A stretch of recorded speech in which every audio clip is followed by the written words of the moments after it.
April, the NFL draft's next week, but it's never too early to talk all coast football, all coast conference, All ACC coast football, baby. all coast conference, ACC football, formerly Atlantic, but then, Stanford and Cal decided that California now becomes the Atlantic coast. Technically, if you just continue going west, you'll hit the Atlantic. Yeah, so it's essentially the Atlantic coast. It basically We're is. all, we don't assume which coast you identify on. So maybe Cal and Stanford want to identify on the Atlantic coast. Maybe SMU wants to be an Atlantic coast team, So I'm not. Who's to say they shouldn't be? Who's to say? Maybe SMU just wants to be in the Great Lakes.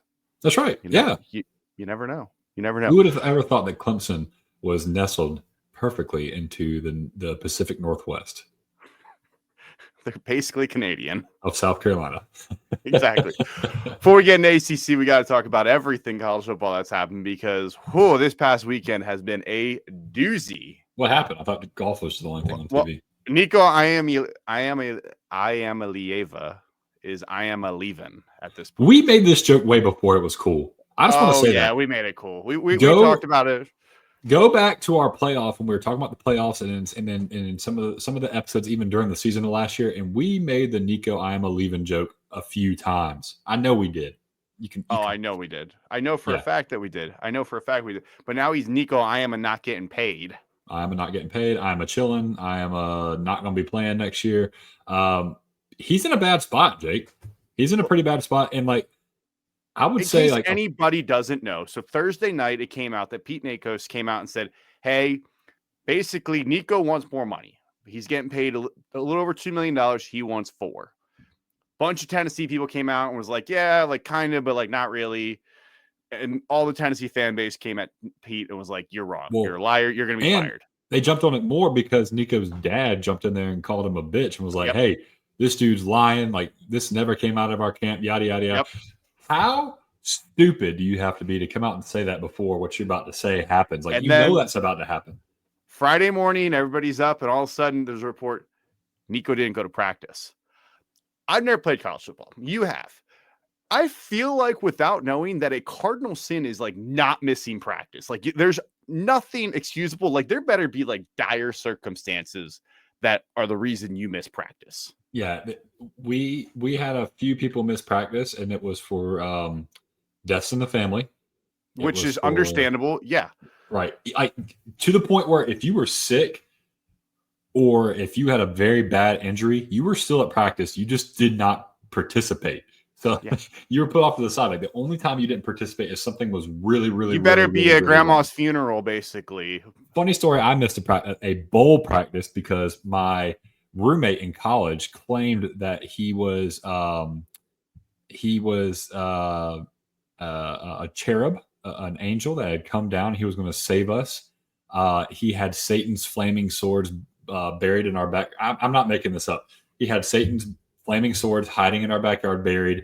And then the neighbor girl next door needed to be sacrificed because for other reasons that I'm not going to get into.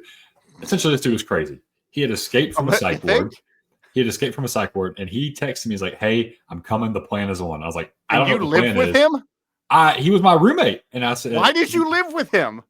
I didn't know he was like this until we lived together. And he's driving. He's on the way. He texts me with a dude who escaped with a psych ward. Dude, he texts me and he says, "I'm coming. The plan is on." And I said, I called Coach Sweeney and I called our PR guy Mike Dooley, and I said, "Coach, this is what I'm getting. I am not we told the cops. The cops came well, we can't do anything about it. He hasn't done anything." I said, "How many times do you see in the news, we wish we would have said something? I am telling you something right now." They weren't going to do anything. So I said, "Coach, I don't feel comfortable being here right now. We're getting our locks changed. I'm getting out of here until this dude gets taken back home." They found him. They put him back in another mental ward. All was good. Came back the next day. Didn't get in trouble. That's what has to happen to you for you to miss practice in college football. That takes a lot. That takes a lot to be able to do that. So Nico didn't have that. Nico, we don't know. We don't know that, but supposedly he was out to dinner Thursday night with his teammates, and all of this is happening behind the scenes. And then Friday he doesn't show up to practice. Saturday is the spring game. And of course, the buzz is Nico going to show up?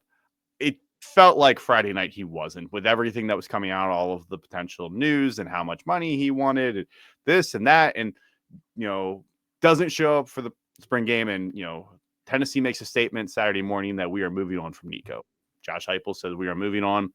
Now it's the Jake Merklinger and George McIntyre show. Check for Merk.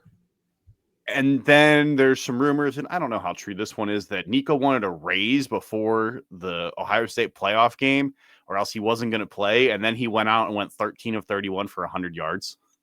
That's poor. And like, honestly, what it seems like to me, Jake, is that the dad, because what we found out after the fact is that his dad, and I think an uncle or a family friend, is his agent. So not even like a professional agent, just a guy, is representing Nico, trying to manufacture these deals, reaching out to other programs. Allegedly, he reaches out to Oregon to get more money, and Dan Lanning's like, this isn't cool, calls Josh Heupel.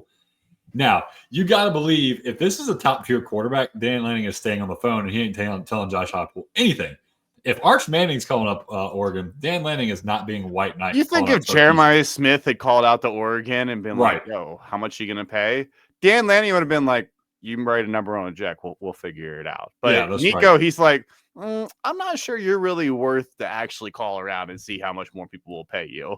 Yeah, let me let your coach know. So it's like that part's bad, but like he's trying to leverage the playoff to get more money. And then you try to leverage it by saying, okay, this is the most important time. There's no way Tennessee is going to let him walk because it's spring. He's going to be gone. And, well, you forgot Nico played terribly through the air. He ran decently, but through the air, he was awful against Ohio State. So what are you leveraging? And then second, where's Nico going to go if it all falls through? So you're betting too much on your own guy who is above average at best. So it stinks. And then you're leaving a situation in which you're with Josh Heupel, which, by the way, Josh Heupel was a Heisman winning quarterback who's also competed in a national championship as a coach and as a player. He didn't win a Heisman. He just runner-up. Excuse me. He was the runner-up. Yeah, I was like, I don't think he won Heisman. Don't you think this guy knows what he's doing? So you better know where you're going. You better have been tampered with and know where you're going before you do something this stupid. Hey, if you don't give me $4 million, I'm going to go take $3 million somewhere else. No, now you're asking for $4 million from Tulane. From Tulane, Jake. And they were reaching out to other media members saying, oh, Tulane's already said they're going to pay us $4 million. Tulane just came out today and said, we're not interested in Nico. So what are we doing? Yeah. Yeah, it almost feels like every school's waiting for him to go on clearance and be like, all right, yeah, we're down to 700,000, and now you'll have like, all right, Wake Forest, yeah, well, sure, come here, like for $700,000, we can do that one, but we are not touching you when you get to $1 million. Schools are playing chicken with them. They're saying you are going to bail out before we do. And last year, he was fine. He was not a Heisman Trophy quarterback. I thought earlier in the year that he was going to explode. He was a former 5-star, top quarterback in the class, yada, yada, yada. Second year in the system. I thought that he was going to kind of have that second year explosion. Sometimes you see that these guys in their first year starting, I don't want to say Johnny Manziel, but he did the same thing. Redshirt freshman exploded onto the scene. Cade's the perfect example, and that's who I equated him to. Cade was very average in his first year starting and made a big jump. Now, he wasn't perfect last year, but there was a big statistical jump. I was expecting that from Nico this year. Yeah. I thought Nico would take a decent jump this year, especially with having new guys around him and kind of being the leader of the offense. And it just goes to show that just because everybody in your camp supports you doesn't mean they have your best interest in you sometimes. Because now, Nico has shattered his reputation. He has shattered his stock. Going through and doing this and basically being the first college holdout, it's really going to prevent guys from really doing this ever again. Unless you're college holdout that we know of. Yes, public holdout became public. I'm sure there's other guys that have happened, but nothing that's been this in the public eye. Right. That, if Jeremiah Smith were to do something, you're going to have a bidding war. Doesn't matter. Every school in the country, especially when you get a guy that, let's say something like that happened after this year. You have 1 year left that you're going out and just trying to get it. It's different when you have Nico, that you might have him for 3 more seasons and he didn't do much. And how do you know he's not going to do this again? Right. And he burned the bridge before he knew what was on the other side. Mm-hmm. And now there is no other side. The bridge kept going. He didn't realize it. Now he's in the freaking water because UNC's already backed out. USC and Oregon came out and said, hey, we want nothing to do with this. He's not going to Colorado. Even Dion got out there and said, we want nothing to do with this. Dion went and got Caden Salters from right. So it's like, why would you? They're not going to go get him. Exactly. And then you have the number 1 quarterback in the nation coming out of high school as Caden Salters backup. So if Caden Salters doesn't work, you have that guy. So it's like, why would you add Nico to that mix who wants $4 million? Like it, you, and then people were saying Texas Tech. There's no way Texas Tech. There's no way Texas Tech was pulled themselves out real fast as well. Right. So I don't understand. There's a way to negotiate this. There's a reason that some of these agents, albeit slimy, conniving, manipulative, whatever, but they're good at their job. Nico's uncle's best friend's roommate, second cousin, twice removed should not be his freaking representative for contracts. That was stupid. That was ignorant. Yes, you want to help out your family, but guess what? At the end of the day, who has to live with this decision and whose name is on the headlines? None of their names on the headlines. It is Nico. And yes, you're a young guy. Like I would have been that stupid back then, and I would have wanted to help my family, so I can't like judge that much. But at the end of the day, he has ruined his reputation. He'll probably never take significant snaps at a Power 4 school ever, unless he's like goes for free or on a really cheap discount. And who's to say he even gets to start somewhere else at a P4 program, especially a competing P4 program? Like he has ruined his career. And another thing I thought about too, Jake, is I think maybe he realized I'm not going to the NFL. Like I don't have a significant NFL career. I need to make my money now.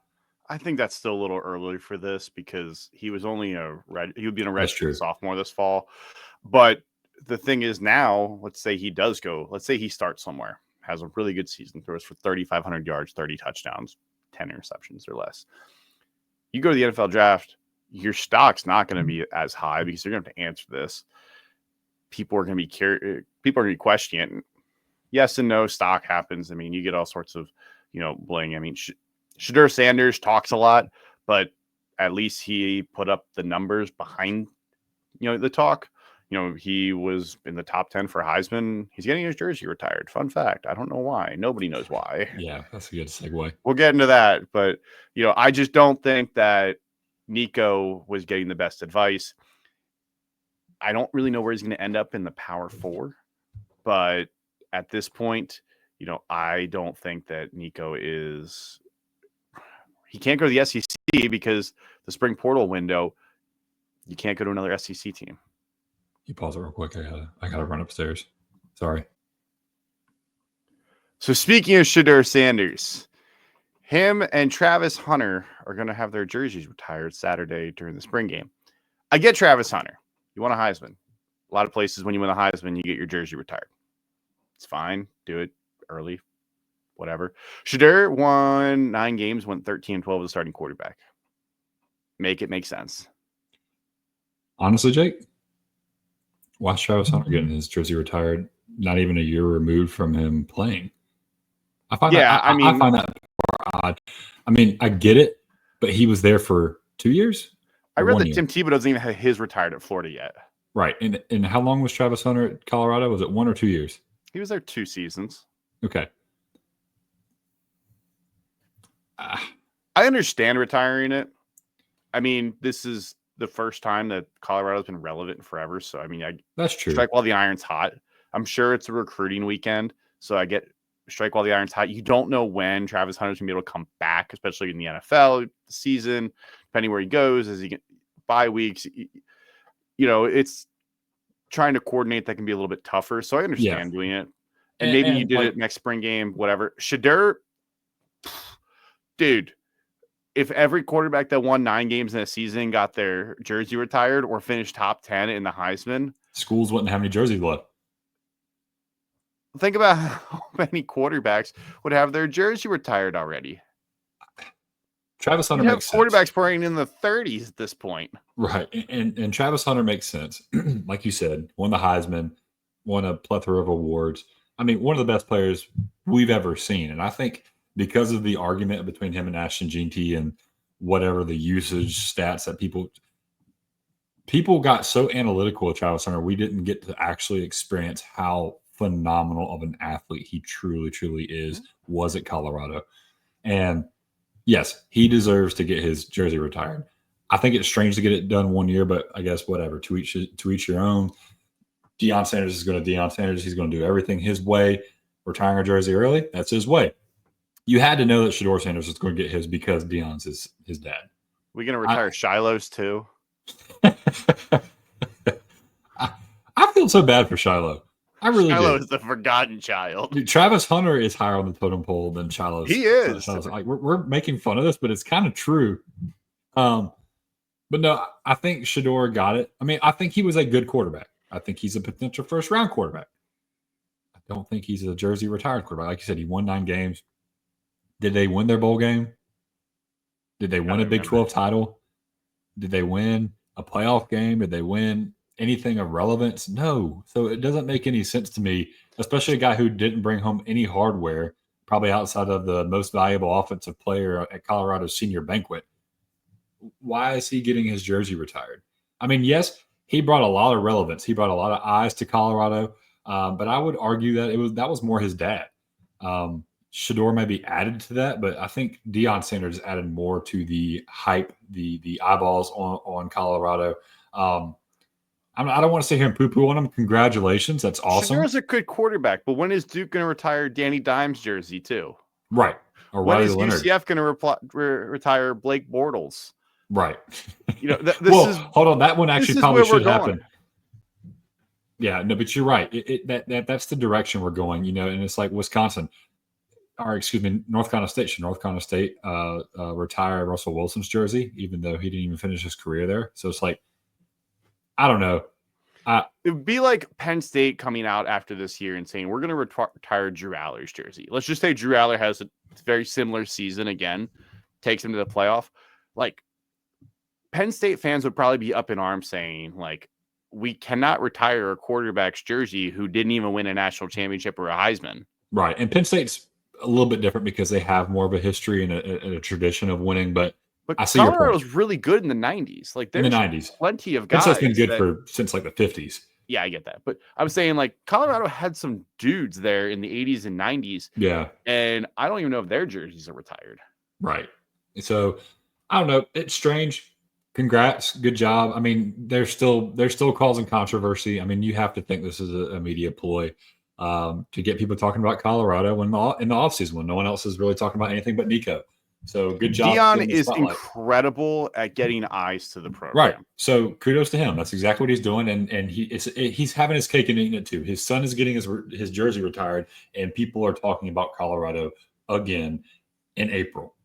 People can talk bad about Deion all he wants, but the dude is a showman. He's a good coach. He understands that the need to have eyes on the program because there's plenty of good teams that don't get the eyes. Kids want to go play somewhere where they're seen. Eyes equal money. Exactly. And Deion is incredible at that, at getting people to watch him, pay attention to him. And also he can pull negativity away because Deion's willing to accept some of that. He'll take some of the negative stuff and pull it away from his players. I give him credit for that. You know, losses, he's not one that goes up there and just says, well, our players were terrible and our players did that. You know, usually he accepts a lot of the blames and says, you know, the coaches need to do this. You know, it's pulling away from the 19, 20, 21-year-olds. Deion is he's not everybody's cup of tea, but I don't think people should disrespect him. I think he does a great job. Eyeballs are money. Colorado needs money. He's the best person at doing that. He's proving that at a school like Colorado that was kind of they paid him like he's going to be there for a while too. Right, exactly. Which was like days after you and I were like, would we go to Colorado? I don't know if Deion going to be there. Boom, extension. So you're welcome, Deion. We got you into an extension. You heard it here first. Speaking of programs being run weird, North Carolina, I don't understand what is going on, but Bill Belichick's super young girlfriend is apparently super young. Is that what people are saying? Super young? Yeah. She's like 20, whatever. Yeah. The COO of what is it? Belichick Enterprises or something like that. which This people dude- looked into and said is not even a real incorporated place or a real incorporated company. It is to her. Like, what do you think is the program? Like, inside the the football community there, what do you think is the talk? What do you think they're saying? I would say Bill Belichick is probably losing a little bit of respect from people, and when they see or hear her, they probably roll their eyes at this point. And she might be phenomenal what she does. However, you didn't earn your way kosherly to a COO position of a football program. I want to say it that way. It's not even the football program. It's Belichick Productions, which in hand is affecting the football program. So she has her hands like in the football program because of who she's dating. Good for her. I don't get it. I don't get it. I don't get it, Jake. I think it's a big eye roll to me. I think even people inside the program are probably rolling their eyes. But if they start winning games, no one's going to care. I don't think it has anything to do with her age. I'm going to put that. It's the fact that how many other programs... If she was Bill Belichick's age doing that, it wouldn't make any sense. It's like, what have you done to get to this point to be doing what you're doing? Besides date the head coach.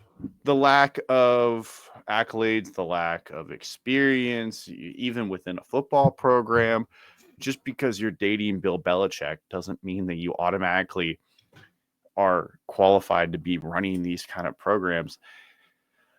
I just think that there's going to be a lot of eye rolls, but the problem is there's enough people that go, well, he's Bill Belichick. So, well, but you know what, too, Jake? They're saying that now.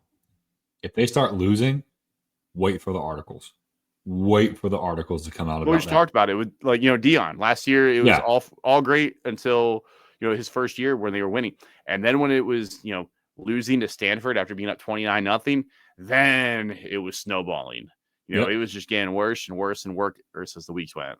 If he wins, this will be a funny story. If he's winning at UNC, no one's going to care. It won't be a story. Or it'll be like, wow, look how awesome she is, like putting this role and thriving. If they lose, it's going to be a laughing stock. It'll get bad fast. Yeah. So it'll get bad very fast because you'll have, UNC's got some pretty notable alumni. You'll have people within the UNC community calling out, being like, what is going on? What is Bill Belichick doing? He clearly has never run a college program before, and this is what we're putting ourselves through. So we'll see, but new Bill it's going to be an interesting summer in Chapel Hill for sure. Yeah. Speaking of interesting, the portal is about to open, and we've already started seeing some guys announce their intentions to enter the portal. We've already had some people not only announce their intentions, but figure out where they're going. Allegedly. Now, what's even crazier about Jaden Ott is who I'm assuming you're talking about. Yes. Signed a helmet the day before announcing he was going to the transfer portal saying, I'm not effing leaving. Signed someone's helmet saying that. And he entered the transfer portal 24 hours later. That is insane. He also, at that same time while he was signing that, coincidentally doing my ACC predictions for next year. And I was like, ooh, Cal is my dark horse. I got Jaden Ott back. He's back from injuries. If Devin Brown is halfway decent, they could run through this ACC schedule. Yada, yada, yada. I had some heaters. I was ready to come out on this episode today. Thanks, Jaden Ott. So that's a crazy one. It officially opens tomorrow, right? Yeah, and I'm wondering if Jaden Ott is a graduate transfer technically, which is why he was able to. He graduated last year. So he doesn't have to wait for the portal as a graduate transfer. You can just enter whenever you want. If you're not a graduate transfer, you have to wait for the portal. But I have a feeling we're going to see a couple other notable names come through. And I'm not even alluding to any specific person. So I'm not here saying, hey, watch out for this guy. Oh. I just have a feeling that we're going to see some notable names come up of guys that, didn't think he was going to leave. Or if he was going to leave, I thought he would have left by now. Basically tampering. No, I've got one that's not tampering, and I think it was decided this weekend. Whenever they had their spring, I think it was this weekend they had their spring game. Austin Mack out of Alabama. I will put money on it. This dude's in the transfer portal. He was competing with Ty Simpson for the starting job. Keelan Russell was in there, but he's a young true freshman. Austin Mack had some good momentum coming into this camp to potentially earn the starting job. It was between him and Ty Simpson. I would not be shocked because of the amount of media coverage he got if he slips into the portal. I think this is backup quarterback season. This is when the guy loses the job in the quarterback race and decides, hey, I'm going to go somewhere else. So I think if Nico is going to go anywhere, it'll be after some of these backups or, potential 1A, 1B starters didn't get the job out of spring, decide to jump in. Yeah, I could see Nico going somewhere where he real quick, has a shot to compete. I haven't heard anything about Austin Mack. I don't want to create any false news. That is someone I would expect because of the situation. I think he got a lot of hype. I think he did well. He would be someone who would have the opportunity to go somewhere based off of where he is and Simpson probably has 2 years left. He's definitely not. Yeah, and the offensive coordinator came out and said if we were starting today, Ty Simpson will be our guy. It usually means that that's the guy unless there's some unforeseen circumstances that change. Right. But also guys go out there, lay an egg in week 1, they got to switch it up. So you never know, but especially Keelan Russell was like the number 5 player in the country. It wouldn't shock me if he somehow works his way up to number 2, especially if Ty Simpson locks it down that by middle of the year that fans want to see Keelan Russell's quarterback 2 and not Austin Mack. Right. So, I mean, you bet South Alabama was allegedly about to have an open spot. Tulane could have an open spot. Tennessee has an open spot. They might want to add another guy on the roster. So it's like, why? I mean, this would be one of those situations like, I don't blame you, dude. Keelan Russell's behind you. He's probably going to start next year. You're going to be battling again. Jump in there while the iron's hot. Yeah, one place like I'll be interested to see what happens in Michigan because I'm pretty sure Davis Warren is still on the team. And they brought in Mikey Keene from Fresno State. And then obviously Bryce Underwood was the number 1 player in the country. And everybody is basically eyeing Bryce Underwood to start the season as the starting quarterback, whether it be good or bad. Michigan also has Jaden Davis. There's a lot of quarterbacks at Michigan, and they're probably all going to be behind Bryce Underwood. And some guys don't have much eligibility left. Maybe they're just going to stay at Michigan. Ride it out. Davis Warren really doesn't have a reason to leave. Where's he going to go, especially at this point? Where's he going to go? Where's he going to go play? It's probably better to sit the bench and ride out your career at Michigan and just be, a guy that they need in case of emergency, break glass in case of emergency, rather than going to try and start because he probably realized he's not going to the NFL. Right. The tape he put out there last year wasn't desirable. I would probably call it even less than that. I was trying to be kind. Yeah, somehow he was not a very desirable prospect. So, like, that's another one I'm looking at. See, if Bryce Underwood comes out, if it like the next couple of days, if it's like, hey, Bryce Underwood's probably at least QB2, like, could Michigan see a couple departures in the quarterback room? Yeah. I don't know who has the lead. Maybe it's Davis Warren. Maybe it's Mikey Keene. I don't think it's Jaden Davis. So I'll be curious to see that. I'm also interested to see if there's any of these other big name teams that might lose a contributor, guys that are from teams that are going to be, a Georgia, a Penn State, a Clemson, teams that are being looked at as potential playoff teams, but guys who are already viewed that they're not going to get the playing time that they thought. Yeah, and also keep an eye on schools that have new offensive coordinators, new coaches that have come in. So say a guy, I mean, I'm just going to use Oklahoma as an example. Ben, what's the guy's last name? Arbuckle. Ben Arbuckle comes in. You decided to stay at Oklahoma. You go through a spring with him, right? Dude, this dude and me are just not jiving. Not sure I want this. He's got his own guys. He's got a system that doesn't fit me. Whatever reason, like you're just not jiving with the quarterback or the coach. You'll probably be one of those guys that slip out. So look for some schools that got new coaches. Oh, yeah. For if a school's switching from a 3-4 to a 4-3 and all of a sudden, your position isn't needed as much. If you're, if If you're playing with your hand in the ground and all of a sudden they're playing a 3-4, are you going to be the guy there? Or are you going to be stand up? Or is this what you want? Not what you want to do? You're sitting there at 275. Like, well, you can gain 20 pounds and play a 3 technique, or you can lose 20 pounds and be the edge guy. So it's like, man, what do you do? You're in limbo. Miami had a guy, Zaquan Patterson, who came out and he's entering the portal. And he basically came out and said, like, look, all respect to Miami. Everything's great. I love Cristobal. But at this point, it's basically just not the right fit for me. And like, I respect it. Like, you come out and you gave your all and you just go, hey, this just isn't the place for me anymore. You can come out and say, well, why aren't you competing? Well, I don't know what he's going through. I don't know what he wants. I don't know what his career goals are. I don't know if he believes that he's not an NFL player. Maybe he wants to be closer to family. Maybe he wants this. Maybe he wants that.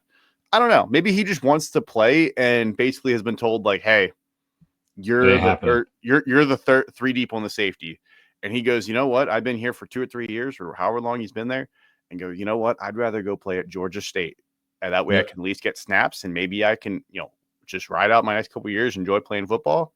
Maybe something happens, maybe it doesn't. But to him, maybe it's better playing on a small team than sitting the bench on a big team. Yeah. So I respect it. I know guys that want to do it. And, that's all credit to them. Everybody wants to play. Nobody just wants to sit the bench. Everybody wants to play. Trust me, I know. So close. So close. So close. Okay, let's talk about ACC. So with early season here, we're going to do a full prediction, but it's only April. So we've got a little while before we can get into all of the conferences. So we're going to start with ACC today. We're going to do contenders, pretenders, sleepers, and dumpster fires. So basically what each one are, contenders are very obvious. Contenders are who's contending to win the ACC. Very obvious. Pretenders, who is looked at as a potential team to win it, that we're out on. I'm selling their stock. Get rid of them. Sleepers, this is going to be who's got a win total that's possibly lower that like, hey, we think they could be well above this. Don't sleep on them. They could be, potentially an outside contender for the conference. And then dumpster fire, who are we basically going to avoid watching all year? That's the best way to put it. So contenders. I think we are viewing eye to eye on this one. And I think a lot of the country is viewing eye to eye on this one. We're pretty chalk. I mean, you can talk about Clemson if you want to. I know you're passionate about talking about Clemson in this spot. I'll take SMU. Just so I'll let you, I'll let you take the spot.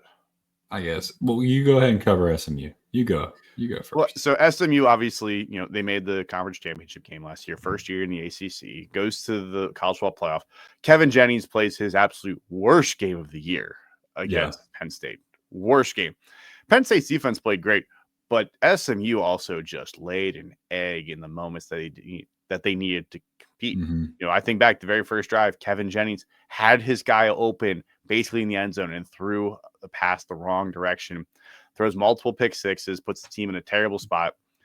You can play the shoulda, coulda, woulda game, but Penn State was just superior than SMU. But the moment was too big for SMU. The moment was way too big. Happy Valley, that there's so much there that was going in Penn State's favor that SMU just didn't stand a chance. They had to jump on it early and they missed. But SMU is still a really good team. Kevin Jennings is back. They return a lot of that core. That offense is still going to be one of the best in the conference. Their win total is sitting at 8.5, which is incredibly low to me. And I mean, I don't want to say that they're going to make the playoff again, but I don't see a reason why they shouldn't be at least pushing double-digit wins this year. If you want to play devil's advocate, they lost a lot on defense. I think they lost 6 or 7 guys. I don't know if they were all starters or if they were contributors, but guys who are going to be late round picks in the draft. I'm with you on SMU. Obviously, we see eye to eye on this. One person that not a lot of people are talking about is RJ Maryland. I think he's a tight end for SMU, and I think he might be a potential Mackey Award winner coming in next year. He's one of my favorites at tight end. He's a phenomenal player. And I think he's going to be a real difference maker in this offense. If the defense plays at the same level it was playing last year, we're going to see SMU back in Charlotte this year. Yeah, I really like SMU. I pulled up their schedule, and It's not the easiest. There's definitely some trick games in there. Baylor, you don't know what you're going to get. TCU, same thing. You don't know what you're going to get. They have 2 FCS games: East Texas A&M and Missouri State. Unless Missouri State jumped up, which I don't know if they did. I don't think they did. They tried to. Was it Missouri State? They tried to. I think it was Missouri State that was trying to. I don't know, but they've got 2 basically FCS games. They're going in both those easy. Stanford, that's a win. Wake Forest, that should be a win. Boston College should be a win. And then there's a couple iffy games here. Cal, Louisville, Syracuse are iffy games. Then your top-notch games there are Miami and Clemson. Yeah.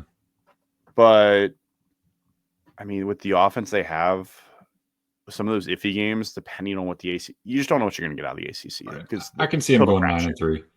I think 9-3 is very possible. I think if you said 10-2, I would also believe it. If you said 11-1, I would say you're going too high. Right, but we would have said that last year too, so we'll see. That's also true. And they lost to BYU. We thought that was a terrible loss, and then BYU ended up being really good. Right. Speaking of really good, Clemson. I'm going to go ahead. Not very good. Not very good. I'm going to go ahead and get out in front of this. Clemson is my favorite to win the national championship next year for obvious reasons, my bias. But outside of that, they're one of the top teams. Would it be wild if my team wins the national championship and then yours wins the very next year? Jay, don't do that to me. That would be amazing. That would be amazing. This would be the most winningest podcast on the face of the earth. 2 out of 3 years, national champions. That's right. So like, what is it? What else do you want? What else do you want in a podcast? We're winners. But Clemson's returning, I think, the most production on offense out of any school, if not most schools in the country. You got a quarterback coming off a very, very big hot streak, a great game against Texas. You've got 6 wide receivers that are legitimately good. 4 of them are going to be playing in the NFL at a high level. 2 of them may also. I mean, you got TJ Moore, Bryant Wesco, Tristan Smith, who came out of the portal, who I saw play at spring practice. And let me tell you, Jake, I don't know how the hell he ended up at Southeast Missouri State. I'll tell you that much. That dude is a freak. So I'm very excited to see him play on Saturdays. Antonio Williams, I think I've already said. And then Cole Turner is one that people aren't talking about, and Tyler Brown are 2 that people aren't talking about a lot. That when they're healthy, they're phenomenal players. The defense, a lot of the defense comes back, and then we replace our defense coordinator with Tom Allen. And there's just a lot of buzz going around Clemson right now. Can they keep that out of their head? Keep the media out of their head? You never want to be too high, never want to be too low. You want to stay right there in the middle. Don't buy the lie of the media telling you already crowning you champions when it's only April. But don't also buy the lie of the media telling you you're trash and it's only April. So we want to try to stay in the middle. I think Clemson has a really good chance. Their over-unders at 9.5, regardless if you think they're going to make the playoffs or win the national championship. I think 9.5 is ungodly low. You talk about tough games. They have 3 of them. South Carolina, LSU, SMU. And that's just off the schedule right now. You have 3 ranked games coming off the schedule right now. If you take the under on 9.5, you're saying that they're going to lose all 3 of those games. I don't think so. I really don't think so. So very, very high on Clemson, obviously high on SMU too. So those are my 2 contenders, and I think you have the same thing. Yeah, we're right on the same page, and I think that's pretty obvious there. And moving over to pretenders, I think there's one that we both feel very similar about. In Miami, it's hard to trust Mario Cristobal right now. It's just hard to trust him. Last year, they have Cam Ward, all-world quarterback. Defense doesn't do anything. If Miami plays a lick of defense that year, they should be easily in the playoff. But they should have lost multiple games. They should have lost to Cal. They should have lost to Virginia Tech. They went through a stretch where every week it was like, well, how are they going to get lucky this week? How are they going to get lucky this week? Finally, they lose to Syracuse. Kyle McCord, just rips it on them. But I just cannot trust Mario Cristobal to make the playoff. Carson Beck is coming off of surgery. He did not throw the ball well last year. Supposedly, he's going to be cleared to start throwing finally. But why should I believe that all of a sudden Carson Beck is going to revive his career in Miami because he's playing in Miami? It's not like Cam Ward was bad at Wazoo. Cam Ward was really good. He was considering going to the NFL and then decided to go to Miami. Right. Yeah. So And I just can't trust Carson Beck. I can't trust Mario Cristobal. they had the number one, like you said, the number one total offense last year and didn't make the playoff. Why? Because their defense was trash. So how do you fix the issue? Well, we get a new quarterback. Now, Cam Ward's obviously going to the NFL. He's probably going to be the number one pick, and you replace him with Carson Beck, a guy who everyone wanted to crown the Heisman Trophy winner coming into last year. I got trashed because I said he wasn't that good. Just destroyed online, Jake. I guess I was being called a lot of names. That's all right. Those guys are quiet now. And he goes to Miami. So yeah, you get a average to above average quarterback coming into Miami, not Cam Ward, not a runner like Cam Ward by any means. And what do you do to the defense? You replace 3 guys. So, like, you think 3 guys with a difference? I don't think so. Now, I know they've got some talent on the defensive line. Ruben Bain is still phenomenal. Like you were probably about to mention Ruben Bain. Well, and they've got some young guys, Marquise Lightfoot and Justin Scott, 2 guys that were like top 50 players on the defensive line there. So I think that the defensive line could be better, but I just really struggle to trust Mario Cristobal to make the move ahead. It just seems like every year there's a reason that something happens or something that goes wrong. And I just can't get it out of my head that he should have kneeled the ball down against Georgia Tech. Instead, they run the ball, they fumble it, and then Georgia Tech goes down. Someone tried to defend that run anyways. I was like, how? All you got to do is kneel the ball and the game's over. Yeah. What's their win total over under? Their win total for this year is 8.5, which I think is it's cash money. I would take the under because I think they're going to be at 8. But I would not. I mean, if you told me they're going to win 9 games, I probably still wouldn't bat an eye. But I think they're going to win 8 games.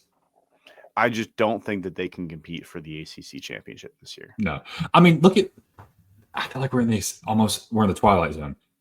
Last year, similar situation. Florida State had a much better defense, but you bring in a mediocre quarterback to revive the program, and then everybody's saying, "Oh, he's going to save his career. He's going to turn around." Then DJ Uiagalelei played like DJ Uiagalelei. Why is Carson Beck going to change? I was not sold on DJU. I thought that they might have enough players both around him. Yeah. I thought he might have enough players around him to win, make a bowl game. I didn't think they were going to win 2 games. Same thing. I think Miami will do enough. I think they'll make a mid-tier bowl game, but I don't think they're going to be even in the conversation for the playoff. Also, because I don't think if they go 10-2, I just don't know if they're going to play enough good opponents. To make the playoff. So, Jake, we differ on the second one. We do differ on the second one. I'll let you go first. I've got Duke. I think a lot of people are really high on Duke, and it makes sense. You get Darian Mensah out of the portal, who is one of the best quarterbacks. But I didn't think I'm forgetting. Malik Murphy was that bad of a quarterback. Now, he wasn't great last year, but I don't think Darian Mensah is the difference maker at Duke because they didn't go out and get a whole bunch of guys to surround him with that are that talented. So, and you still have a Duke defense. Yes, Manny Diaz is leading that defense. That is a big plus. But I'm not ready to crown Duke. I think they have them at 7.5 wins. I think that's almost cash money. 6.5 wins. I think that's perfect. But in terms of competing, I mean, people are picking them as a dark horse to win the ACC or compete and be in the ACC championship. I'm not buying it. I don't think the closest they get to Charlotte is playing home games in Durham. Yeah. I mean, I like Mensah, but I don't know if he's that much better than Malik. I'm like Murphy. Murphy. You said it. Yeah, I was thinking Malik Willis. I'm like, he's in the NFL. Malik Murphy. I don't know if he's that much better than Malik Murphy. I think Manny Diaz is good. I think they're going to have a good defense, but I just don't know if I think they'll be fine. I think it's the best way to put it. 6.5 wins is their win total. I think that's pretty close. I think they make a bowl game, but I don't think that they're pushing the 8-9 win total. I'm going to name 2 names for you. Andrell Anthony. What does that do to you? He played all over the place. Yeah, Oklahoma and Michigan. You know how he did for Michigan last year? He had 1 catch for 4 yards. That's one of their wide receivers. Cooper Barkate. I've never heard of him. Exactly. He's a guy from Harvard, went to Mater Dei. They brought in a wide receiver from Harvard. Yep. Jamian Little. Ever heard of him? No. He's a freshman. So they don't have. I haven't heard of him. Right. Quayshawn Brown is their only returner who's decent, 41 catches, 445 yards, but they don't have a guy. So it's like you replaced Malik Murphy with Malik Murphy and Darian Mensah. I think they're very similar in how they play. I mean, maybe I'm wrong. And you don't change the talent pool around them. You give him a guy from Harvard and you give him a guy who had 1 catch for 4 yards at Michigan. I don't know if he got hurt or if it's because Michigan's passing game was No, Andrew Anthony's been around. I thought he was at Oklahoma last year. Oh, he might have been at Oklahoma last year. Yeah, he's been at both Oklahoma and Michigan. Well, 1 catch for 4 yards. I just assumed Oklahoma or Michigan. 2023, he had 27 catches for 429 yards. So that's a little bit better. But yeah, he's played for 4 years and has 1 catch, 27, 12 catches, 5 total touchdowns, like 700. That's not moving the needle for me. Yards. I think Duke winning 6 games is pretty good. Maybe they win 7. Maybe they play in the Belt Bowl. Maybe that's how they get to Charlotte.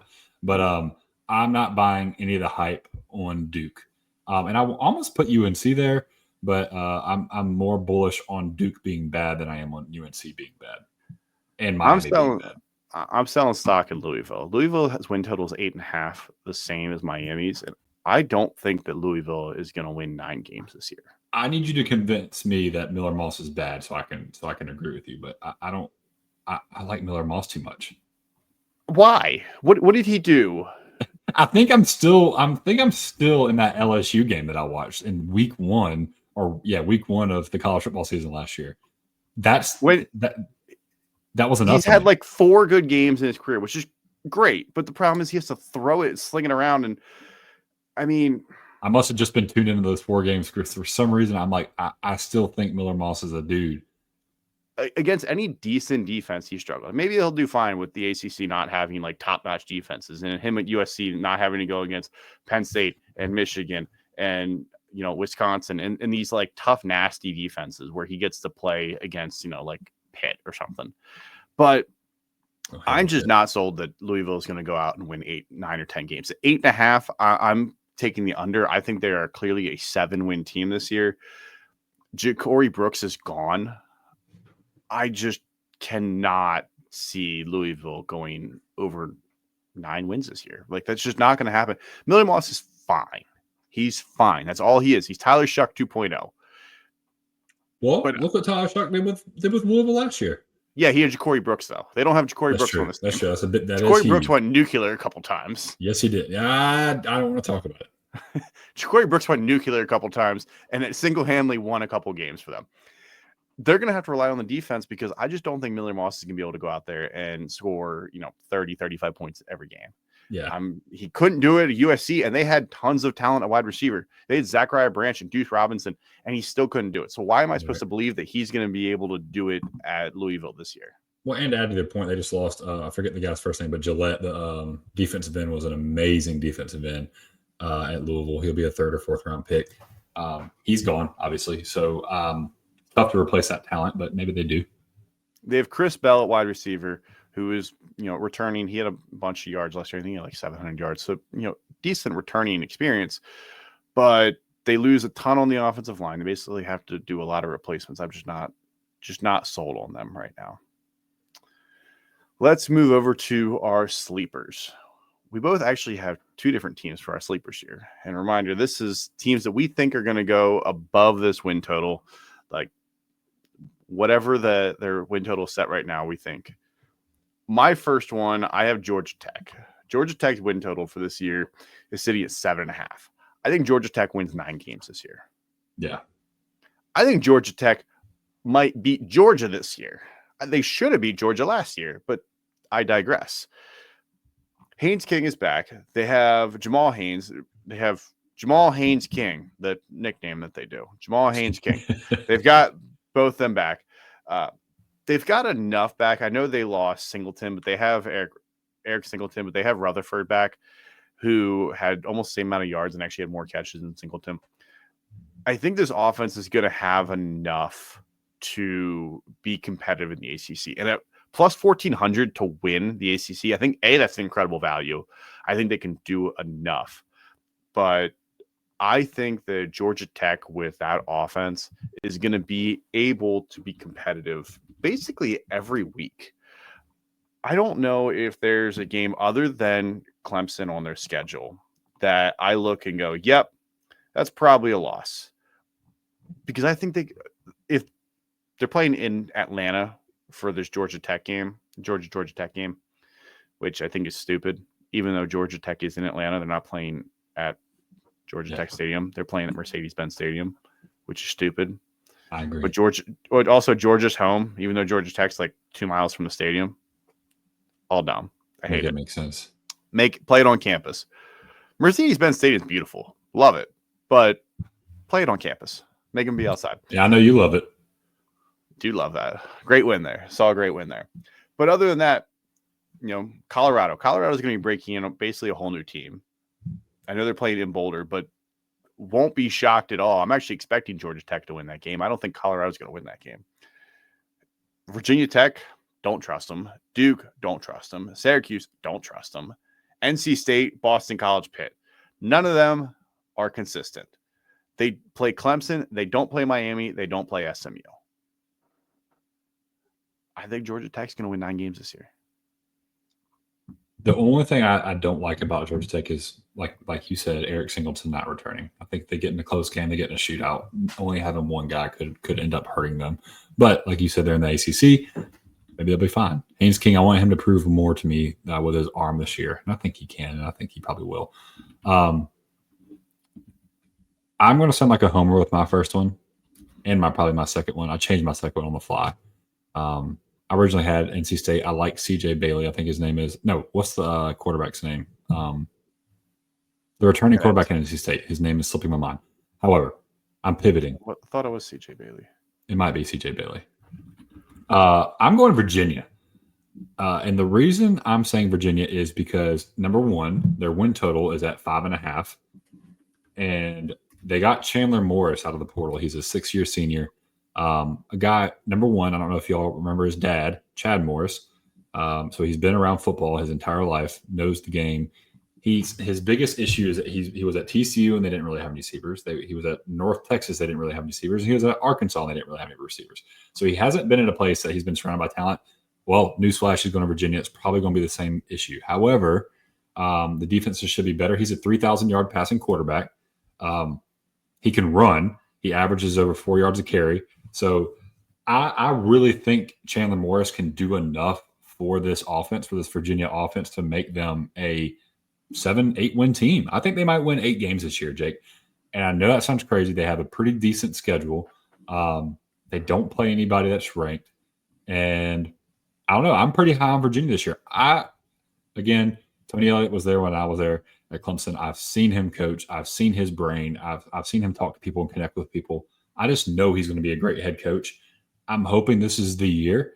We'll see. They don't have to play us, so I really hope for the best for him. But I think Chandler Morris is a good enough quarterback to get them over the hump in a lot of these games that they used to pee down their leg and lose.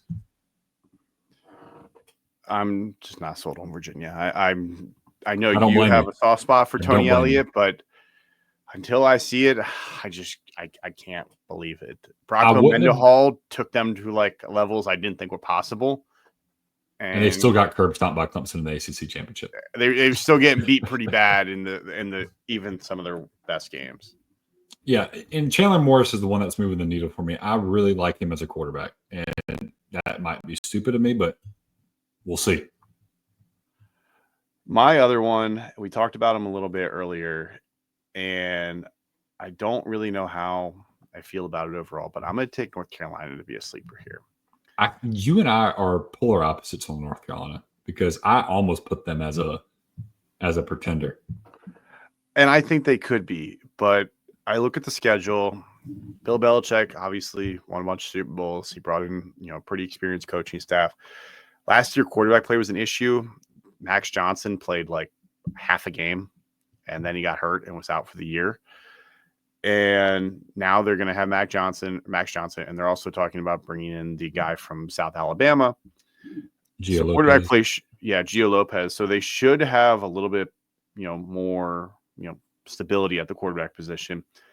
I look at the schedule, and there's not many scary spots on here. And it's kind of the theme with the ACC. If you're at the top, there's not many teams that scare you. If you're at the bottom, everybody scares you. If you're in the middle, you have no idea what's going to happen. But the non-conference includes UCF, Richmond, Charlotte, and TCU. They should go at least 3-1 in that stretch, if not 4-0. No reason they should lose to both UCF and TCU. Clemson, they're going to lose to, but it is in Chapel Hill. Chapel Bill. So you never know. Cal is depleted. Virginia is your sleeper. Syracuse, I'm just not sure what to make out of them without Kyle McCord. They just lost their top receiver, the portal. Stanford is going to be absolutely terrible. Wake Forest is going to be terrible. Duke, we're not sold on. NC State, who knows? So I just look at this and I think 7.5 wins, like that should be doable. Like there's no reason they get to 8, if not 9. And I could see in a strange world where they're in the end of October, right in the thick of it for the ACC championship. Yeah. I mean, you're 100% right. I mean, I can't argue too much. And honestly, you might look like a genius after this transfer portal season goes through and they get some good talent. They're bringing dudes in. They're bringing lots of players in the portal. Bill Belichick is maximizing it. Maybe they go back and circle back to Nico. Yeah, his girlfriend could be the one maximizing it. Maybe that's her role in Belichick Enterprise or whatever. Belichick Productions. Yeah. I'm going with a school that you're bullish against. And I'm going with Syracuse as my sleeper. FanDuel has them at 5.5 over under wins. I think they can do that solely because Fran Brown is the head coach there. So Fran Brown gets you 5 wins just by being himself. They got a transfer quarterback from LSU, Ricky Johnson. He's very unproven. I think he's only played. He's been in 2 seasons, but I think he's only played in like 3 or 4 games. So not much statistically to go back and look at, not much film to go back and look at. But we'll see what happens with that. They are potentially losing their best wide receiver coming back. Penna, I think his last name was, and then Arondé Gadsden is also leaving, the big tight end wide receiver, kind of hybrid guy, who was just a freaking stud there. So losing those 2 guys stinks. But Fran Brown has done a really good job of recruiting for Syracuse's from a Syracuse perspective. And I can't see a Fran Brown led team losing, even though he's only been the coach at LSU 1 year. What I've seen and heard from him, I'm so bought in. I'm a very emotional person too, Jake. I have to remember that. I buy into these teams for a reason, and then I hate buying hype. So like, I'm going to be so anti-UNC because there's so much hype around them with Bill Belichick. That just makes me not want to like that team. Colorado, I get pushed off and put off because there's so much hype around it. I'm like, what have you done to earn this? I can't like you. Maybe I'm a hipster. But I must be a hipster because my 2 freaking teams, both are orange and blue. Both have Clemson ties somehow. And both are vastly underrated. So give me Syracuse. Give me Syracuse as a sleeper to win more than 5.5 games.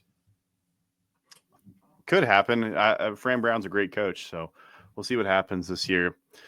Dumpster fires. There are a couple absolute dumpster fires in this conference. Yeah. First one I got is Cal. Mendoza is gone. I know you mentioned Devin Brown. Devin Brown comes from Ohio State. He's, career backup there. Well, and we don't know who Devin Brown is really. No. Oh, he was given a couple chances at Ohio State, and every time that he had a chance, he got hurt. Right. So nobody's really seen what he's capable of. But Mendoza, he started the Cotton Bowl, correct, against Missouri. Is that the only? Yeah, for about game? 11 minutes, and then he broke his ankle. Oh, yes, you're right. He broke his ankle about 11. He didn't even make it out of the first quarter, I'm pretty sure. It was like right at the beginning of the second quarter. And then Lincoln Keenholz played the last 3 quarters. And I mean, he didn't even get a chance to get started. I think there was 2 drives basically that he was in on. So, he didn't even get a chance to get himself settled and get started. Mendoza is now at Indiana. We talked about Jaden Ott, who's now at Oklahoma. This offense not is yet. Not officially. I think it's pretty official. He's visiting. He hasn't signed any paperwork. I'm pretty sure they said that he signed today. I'm pretty sure did? some reports came out that he signed. Okay. So I think Oklahoma may even put it out that they have Ott now. Let me see. You keep going. I'm going to look it up. But overall, this offense lacks experience. lacks game time experience. And Justin Wilcox has not won more than 6 games in a season since 2019. So their win total is 5.5. He has won 6 games a couple times. This is an easy under for me. He committed 2 hours ago. You're right. Told you. So I just don't see a way that Cal makes this past 5 wins. I think Cal is a 4-win team this year. I think it is a bad season, and I think Justin Wilcox is on the way out. Yeah, and I would have put Cal there, but I'm still salty that I was literally about to say they're going to win 9 games and feel so hyped about myself, and then Jaden Knott did that to me. So screw you, Jaden Knott. I'm not even going to give you the exposure of having you as my dumpster fire. Everyone wants to be one of my dumpster fires. I'm going to start with Wake Forest. I'm really hating on the North Carolina teams. There's not a single NC State. Okay, maybe you'll do well. 4.5 wins for Wake, I think, is too high. I think it's too lofty. I'm not high on Wake at all. Maybe they steal one. I think they might get 3 wins, maybe 4. You lose Dave Clawson, whatever you think about him, whatever. Who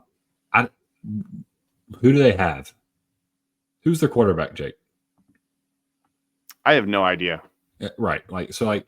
We can't even name. I mean, hold on, I can look it up, but I just don't think Wake's going to do anything this year. They're not able to compete in terms of NIL. They're just going to get beat up on, and there's not really much analysis to give.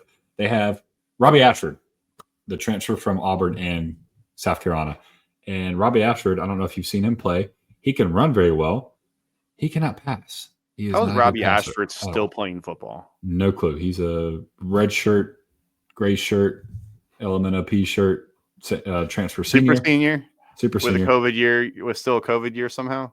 Yeah, and now I will say they have replaced their entire offensive line with mostly seniors. They have 4 seniors on the offensive line, 1 redshirt sophomore. But 4 of the 5 guys that are allegedly starting for their offensive line are all transfers. They have a great name at tight end in Michael Frog. So I don't know. Maybe that gives them a little boost. The name Michael Frog alone. Yeah, it might leapfrog them above some people. I'm not high on Wake Forest. I don't think they'll do really well. So they'll probably go and win 10 games just because I said this. Just because you said. Yeah, I'm not really buying stock in them at all. I would not expect much out of Wake Forest this year. Yeah. Other team I got, Florida State.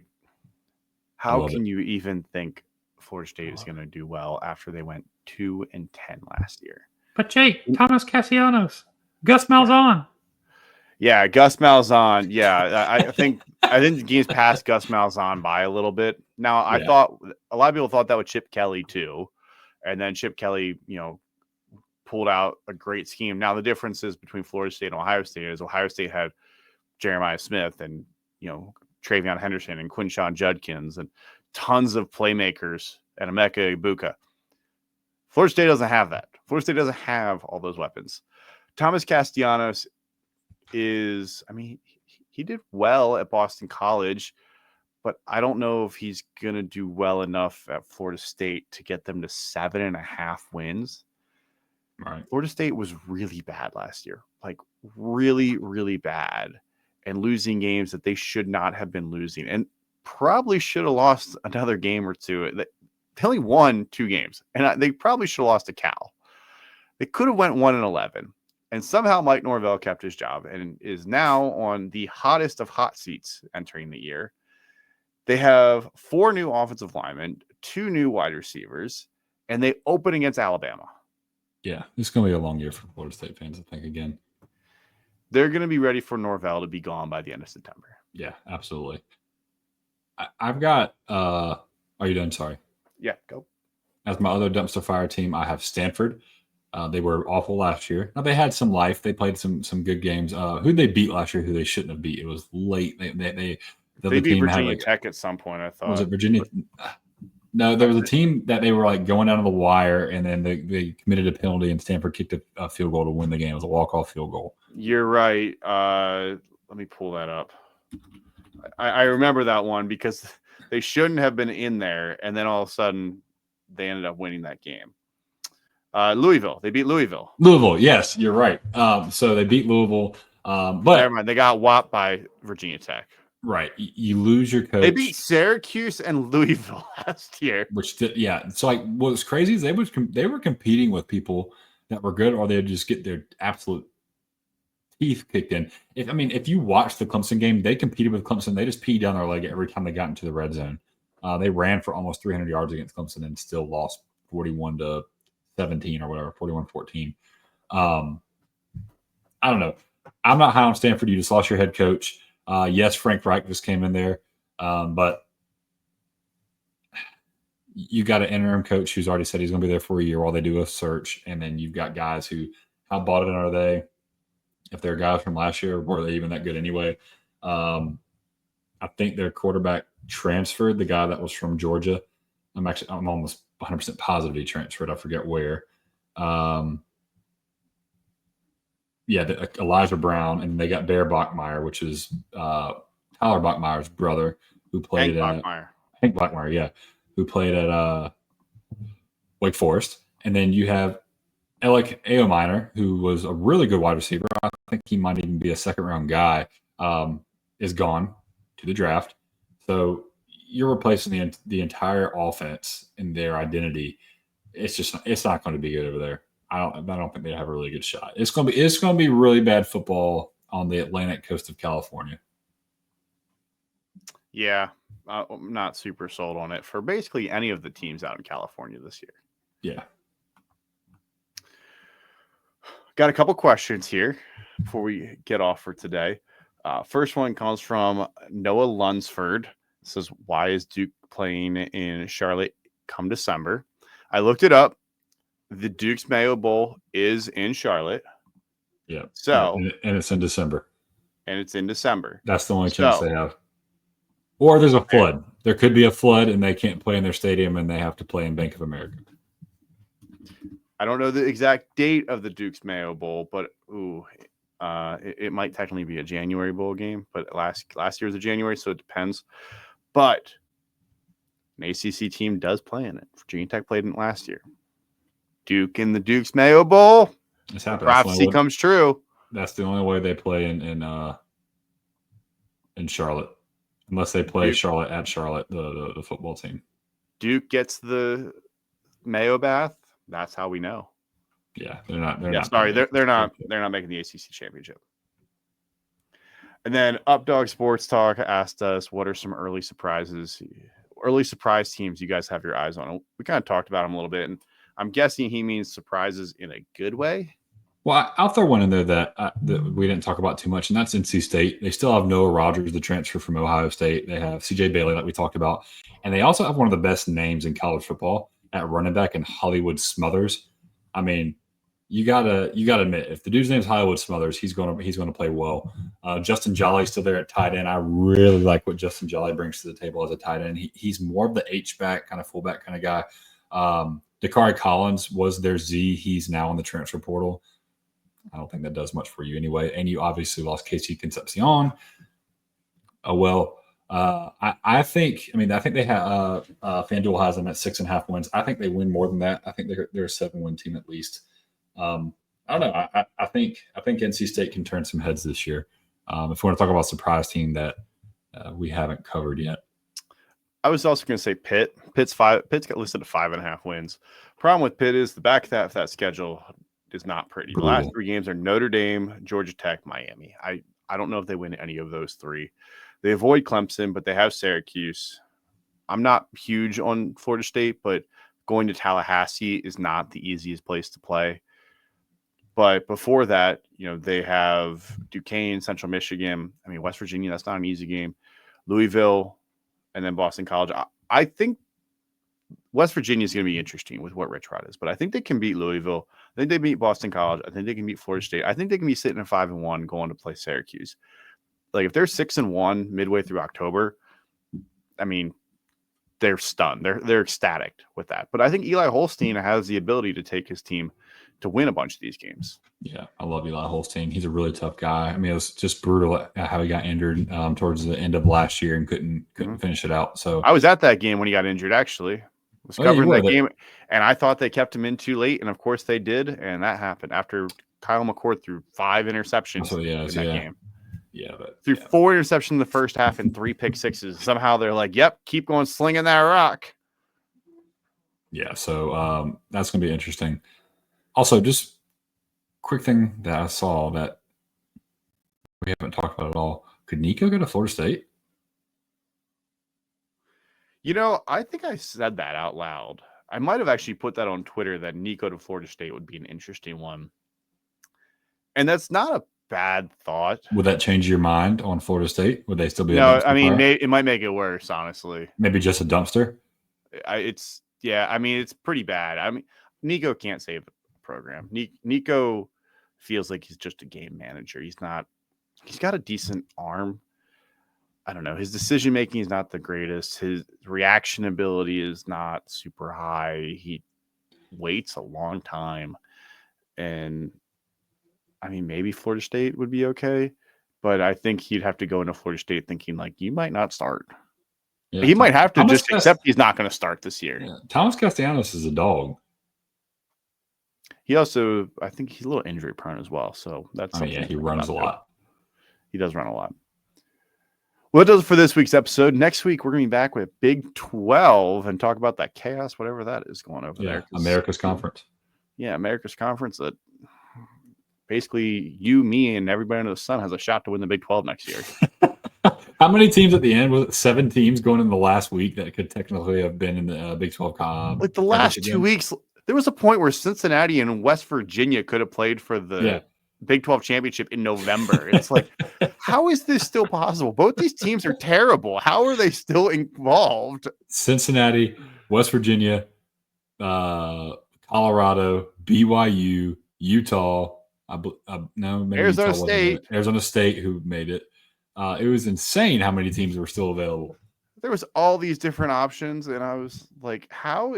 Texas Tech was the other one that was Texas Tech, yeah. Too. I was like, how are these teams still even included in this? Hey, don't sleep on Taj Brooks. Yeah. We'll talk about that again next week. Till then, enjoy, and we're 1 week closer to college football. Yeah, let's get after it.